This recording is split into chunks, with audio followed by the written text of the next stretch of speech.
Much better. That's a lot better. Yeah. That was f***ing caked. That was pretty bad. Yeah, much better. So, But very easy to do. It's only 2 bolts and a brake line. You can change the caliper. Great to do it on the racetrack. Very quick.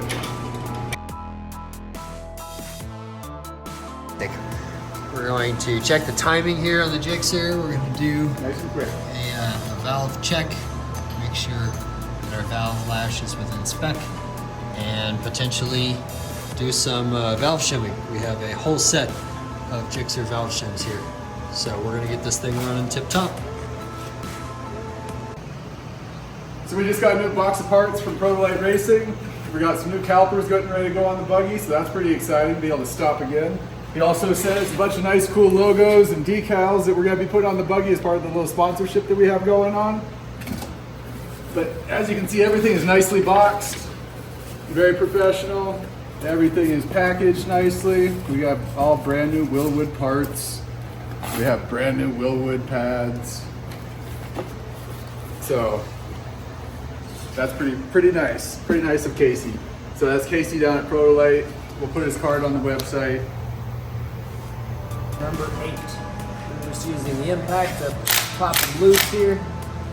Just a tad. Because they are old and they are stuck on. I do not want to risk breaking off my hex. Our exhaust valves were all within spec, but our intake valves might have eaten some of that dust that got past that air filter. Time to get that used bucket of Gixxer parts and pull out some smaller shims. Alright, cool. Alright, we are just torquing down the exhaust side. Start with 1. Right at 8 foot-pounds. 2, 3, 4, 5.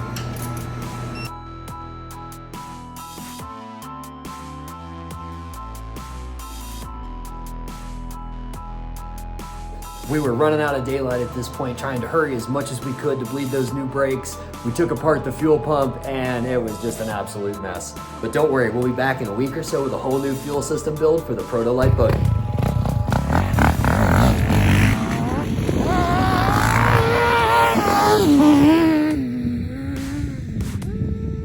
We need more power from that buggy and more heel clicker from that rider.